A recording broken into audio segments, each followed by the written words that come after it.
Hey guys, welcome back to the channel. This is TheSketchMonkey here. I'm back at Urban Motors to have a look at Ford's smallest cute little truck, and this is of course the Ford Maverick.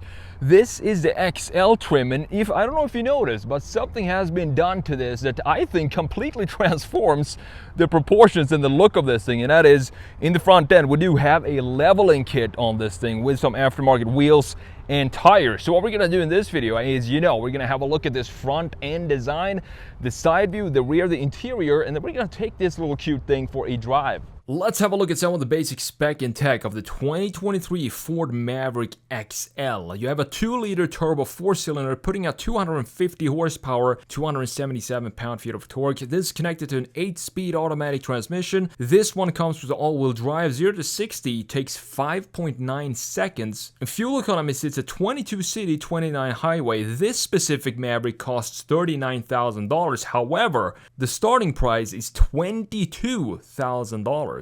When this first came out, I thought it was one of the best looking small trucks out there because this feels to me like the most, it has a strong identity in the front end with the Ford branding, but it feels like this is one of these trucks that if you used to play Need for Speed back in the day, Need for Speed Hot Pursuit and Hot Pursuit 2, they had those generic cars to fill up the tracks you were driving on. They had trucks, SUVs, sedans, coupes, and so on.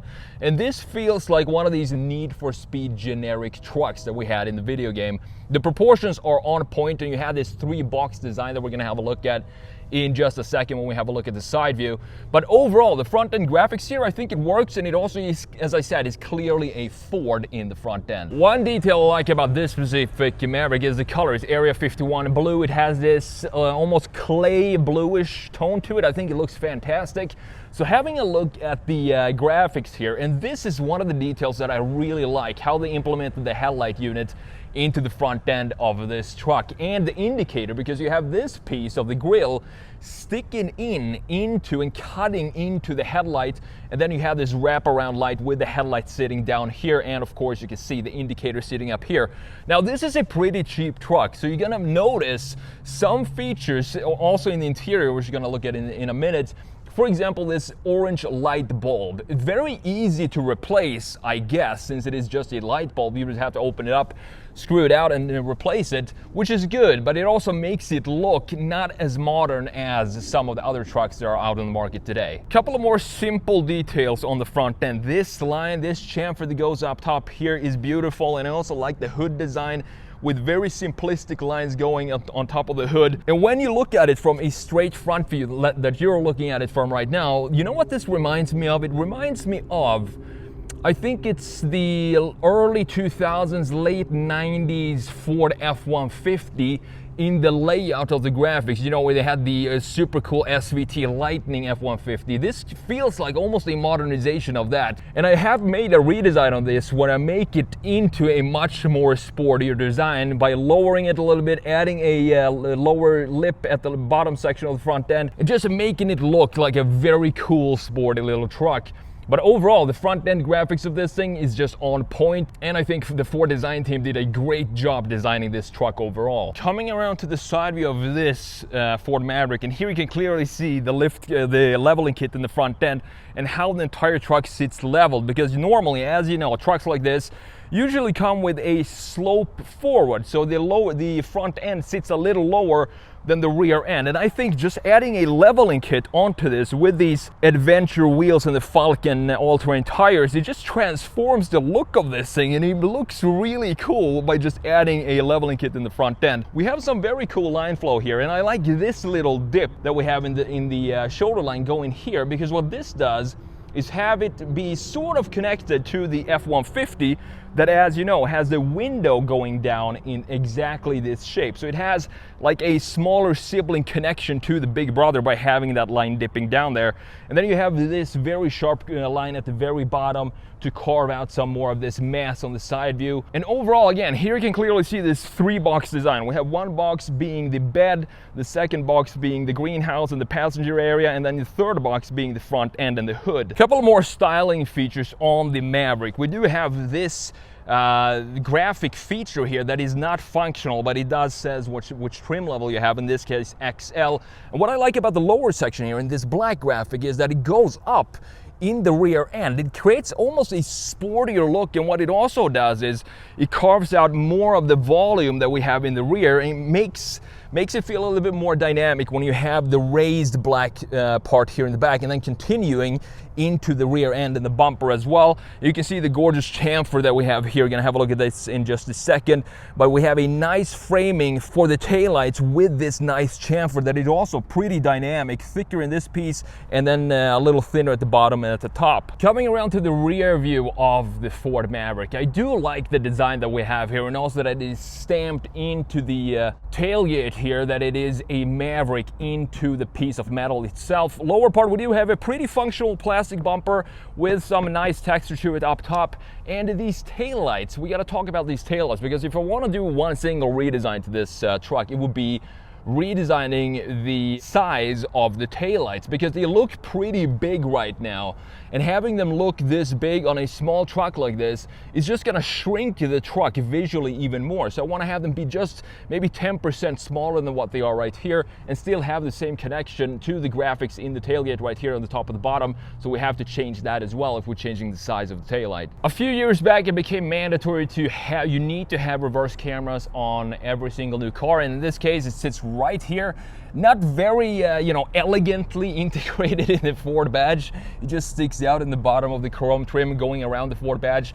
And then you have a normal, very normal, it's not damped or anything, tailgate. It just folds down like this. And what I like about the Maverick is that it is such a basic truck, and I think we need more trucks like this that doesn't necessarily have all the luxury features that you get in $80,000 trucks, because I don't think everybody wants that, and that's one of the reasons why the Maverick is also selling really well. Looking at the Maverick from a straight rear view, and you can see that it's clearly all about functionality in this piece. As I said, I do like the bit of a styling that we have here, so the designers had a bit of fun creating some line flow into the tailgate of this thing. But other than that, it's very basic, and you also have I do like that we have the hard plastic protection going all around the bed frame and into the C-pillar over there. It adds a little bit of protection. It also, I think, looks good with the black graphics that we have at the lower section of the car. Welcome to the very basic and cozy interior of the Ford Maverick. First of all, let's look at this. We have a regular old vintage key. I'm not sure if teenagers know how to start this car, so this might even be a safety feature, because I haven't seen one of these in a new car that I've reviewed, I think, since I started making reviews. So that goes to show the philosophy of this Maverick. It's keeping it very low cost and pretty old school in the layout in here as well. We do have an 8-inch infotainment screen that is touchscreen. It doesn't necessarily feel like Ford hired any graphic designers to work on this, because the fonts and the layout, the graphics is very, very simplistic. Looks like they might have been designed in paint with a couple of pixels for each icon, but that's totally fine. It goes well with the rest of what's going on with the Ford Maverick in terms of simplicity. To the right side of the screen, you do have a storage compartment here, but I'm not sure what you're supposed to put in here, because everything is hard plastic, meaning whatever you put in here is definitely going to slide right out as soon as you step on the gas. Up top, you do have a different compartment, also hard plastic. Overall, this interior just feels like I'm sitting in a 10-year-old truck that just has some modernized designs and surfacing and curves to it, which is all good.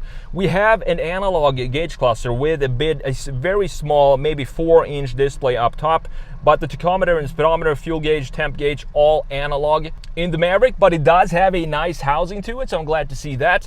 Further down on the center dash here, you do have the volume control, the tuning control, some other radio settings, and the hazard lights. Underneath that, you do have two very simplistic vents. This is not a fancy truck, I'm gonna tell you that. Super functional and straight to the point. And as I said, I wish we had more trucks like this that just do one thing very well and don't try to be 5 different vehicles in one. This is just a small truck, and that's what you get with the Maverick. Further down, you do have the fan speed dial and some other controls for the climate control, where the air is gonna blow out, for example, and you have the control for the temperature here. Super easy to use. You have it being displayed when you're turning this. It's displayed up here, and it's also displayed in a little mini display on the dial itself. No wireless charging in this truck. truck, but you do have a pad for your phone right here. And you can even take this whole thing out if you want to. Easy to clean, just hose it off and put it back. It's all rubberized. You also have two USB here. You have a USB normal and a USB-C with a 12-volt cigarette outlet. Further back, you do have this rotary dial for the gear selector. You have parking, reverse, neutral, and drive. Let's put it in reverse and check out the backup camera. Doesn't look too bad at all for what this is. It's a lot better than other cars I've tested. It cost a lot more than this. It's still going to show you exactly the big obstacles that you need to avoid when you're reversing, and you also have trajectory lights when you're turning the wheels. You also have the button for the low gear centered in the middle of this dial, and behind this dial you have the parking brake. This is the button for the drive modes. You have the traction control on and off, and you have the auto hold button here as well. And to the right side of this dial and the controls for the gearbox, you do have two cup holders. Everything in here is, as you can hear, hard plastic. Pretty much everything in the interior. Again, I'm totally fine with that. It drives down the cost and it doesn't add the cost onto the consumer by having fancy materials in here. But this armrest is in fact leather wrapped, and you have some storage under here. No connectivities in here. It's just a very deep compartment where you can put whatever you want. A couple of markers for sure, and maybe even a small sketchbook.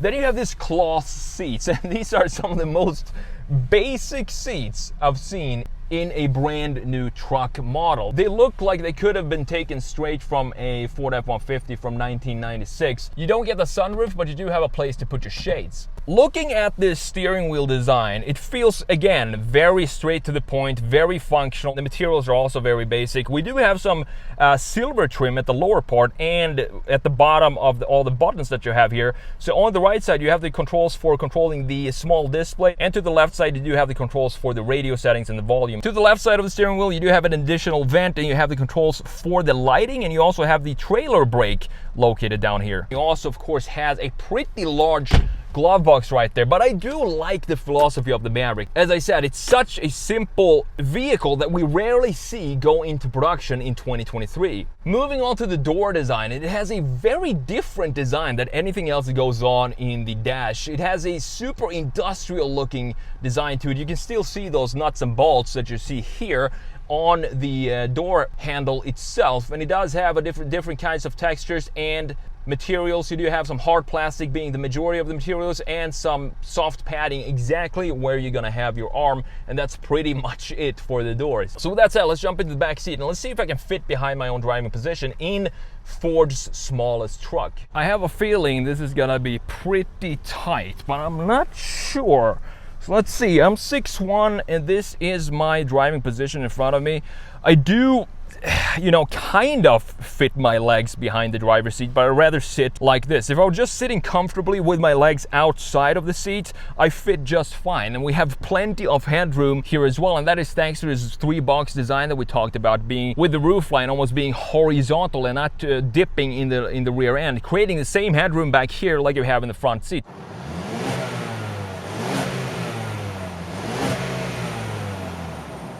Alrighty guys, setting off in the Ford Maverick XL. I have it in sport now, which is funny to have in a truck like this. Well, let's just see how sporty this can get. We have an inline 4 with 250 horsepower under the hood, and 0 to 60 in this thing only takes supposedly 6 seconds. We're gonna have a try at that right now. So let's go out here and let's floor it and let's see what happens.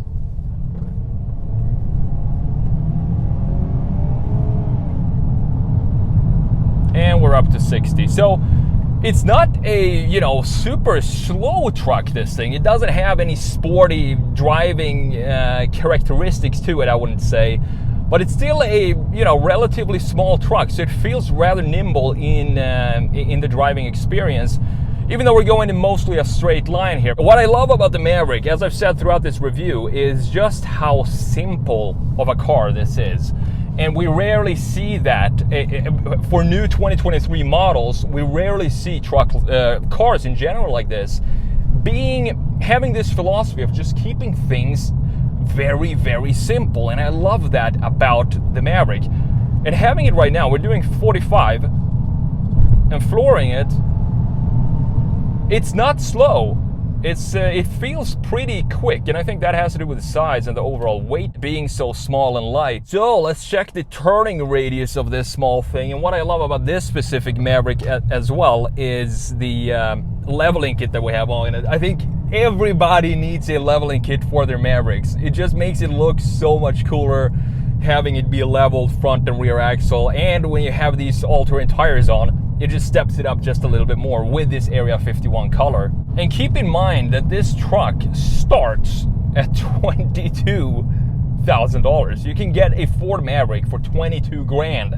I think it's such a good value. If you want a small truck with the bed in the back, of course, to do whatever you want as a work truck or maybe for personal use, to get one of these for 22 grand, I think it's just a great deal. Now this steering wheel, I wish they put a little bit more effort into the feel of the steering wheel, because it feels very cheap. I mean, that's the only word I can think of when I look and feel the steering wheel, because this is the contact point which you're going to have the most in the car is, of course, when you're steering the wheel, you're having your hand on the steering wheel all the time, and they could have added just a bit more finesse to the overall layout and steering wheel of this design. But overall, I mean, for 22 grand, again, I'm gonna keep coming back to the pricing of this thing. Maybe I'm talking myself out of this philosophy myself now by adding more stuff onto a truck that it doesn't necessarily need.